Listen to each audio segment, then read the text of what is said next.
Hey everybody, this is Jay from American Survival. I'd like to thank you for joining me today. Today we're going to work a little bit on the room underneath the house.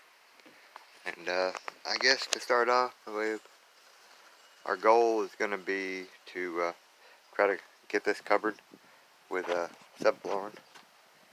I've got it framed out every 16 on center with I got a 4-foot on center board run down just for a little extra strength. Same thing with over and through here. That's a 4-foot on center too. So we're going to try to get this side covered, and then I guess start cutting the insulation sheets for this side. That way we can get, it's going to be 2 sheets this way and 2 sheets down this way. So this dirt ground that we've got underneath this insulation, this is all a real high clay content soil, and it packs really good. Once this dries out, it's like rock hard. You take a hammer and just smack it, and it's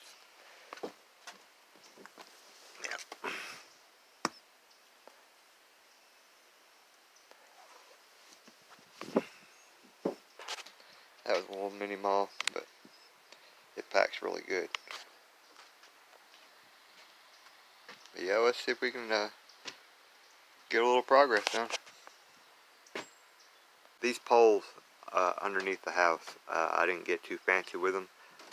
Some of them I picked because of their deformities, a little bit of a wave to it or whatnot, to give it a little bit of character. And because I really wasn't expecting to build anything underneath here, but the way I designed this, all these walls run along the insides of poles or around the poles. That way all the walls that I frame out can be nice straight flush walls, as opposed to trying to butt up next to the poles, because some of the poles might have like a little bit of a sway to it. It'd be kind of hard to get a nice level board and then get it all sealed off real good. So I mean, basically with this, this pole is going to be inside the room, and this right here is going to be a little addition on the outside for a wood stove. It'll have its own little metal roof. That way we don't have to worry about any type of piping through the floor or anything like that. So that'll be able to heat this underneath. And this front right here is all going to be done with as much windows as we can put in there. We got 3 sheets down.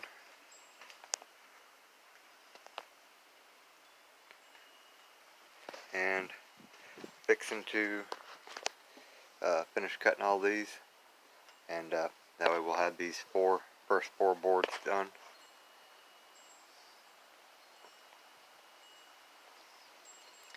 And it was a little tricky figuring out how I was going to do this flooring right here. I'm going to run these first 4 on this side of the poles, and I'm going to have another 2 sheets, full sheets on this side of the poles, and then I'm going to have a strip in the middle. So I'll split the strip probably, and where I can notch out around these poles.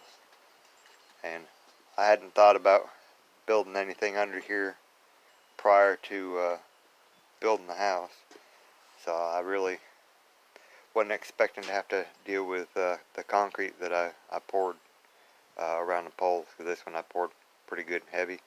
So I chipped a bunch of it out, but I still had to come back through pretty wide and frame out around it. So I wasn't expecting to have to deal with concrete again as far as building, or keeping everything level anyways. Yeah, let's see if we can get these last, I think, 6 pieces of insulation put down, and we'll get another sheet put down. Here's a little bit of a showing. We've got quite a bit more of the flooring put down, and all the insulation is cut just like this in between every one, underneath this whole entire floor. And it's been proven to be a little tricky cutting around the bottom of these poles, but this is how I decided to do it. Went with a full 4x8 sheet of plywood on this side, or excuse me, subflooring on this side, and of course we got a couple here, but I decided to split the difference in the middle. That way it would be easier for me to cut out around. These are all tongue and grooved. In order to get these two 8-foot sections out of one sheet of plywood, one side of each one of these actually locks into place still. So let's see, on this one, I left this side right here where it had this tip sticking out, where it slides up into the middle of the board there. I went ahead and where I cut this off here, this was a flush cut, so basically it came in and then sat down. I had to tap it in this way to get it to sit down, so I got a good nice good tight fit. But on this side it's going to be the exact opposite. This one is going to go in this way, and this end is going to sit down, so both of them will still lock in some way.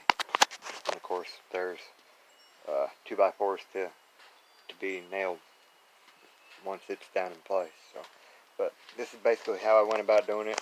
I slid this one into place and laid it down. I measured from this side and cut to the edge of the pole, and then I made some cardboard templates and traced it out onto there. And then with the cutoff piece that I cut that out, I made another template on this side and traced that template onto the piece that I had cut out, and locked it in place. So that's how I'm going to do these. This next one. This one might be a little bit of a difficult spot because I can only come, straight across. So I might have just a hair gap, but regardless,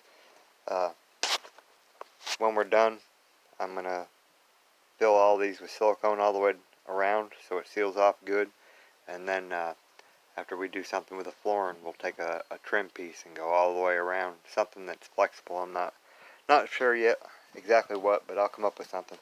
But put a flexible trim piece so it wraps all the way around, and you'll never even see the gap there. That's not too shabby. It's pretty close. But yeah, we'll start working on this next section here. This one's going to be a little more difficult because it's got two in it all in one shot, so these things have to be measured and measured and measured and make sure everything's right on the money for it to slide into place and lock down. But yeah, we'll work on that. And we still lack the wood room out there, putting the insulation down. It's out in the weather, so I figured I'd save that for last. This right here is pretty time consuming. I get all this underneath the house done first because it ain't going to take long to put 2 sheets out there. Do that in a day, and then we get this piece and then 2 on, and then we're ready to start framing the walls under here. Well, I'm pretty happy with the way this turned out. It turned out to be a pretty good snug tight fit. So that's all the floor, with the exception of that out there. We've had the last week solid rain, and they're calling for another solid week of rain still. So I'm going to hold off on doing any more of the flooring out that way, finishing up the insulation. And I started working on the walls, but I'm going to end this video here. So keep an eye out for the next segment in this room build underneath our house, and I'll try to give a little bit of footage as I go along, and give you some updates.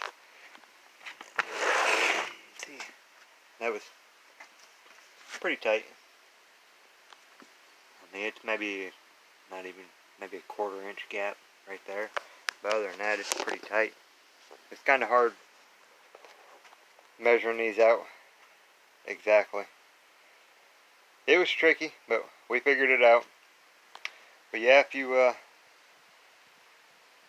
like what I'm doing and you're interested in seeing how this this room turns out underneath our house, and if you're not subscribed to my channel, go ahead and hit that subscribe button. Give the video a thumbs up. I appreciate everybody tuning in and checking out some progress. And so until next time, y'all take care, be safe, and God bless. Thanks for watching.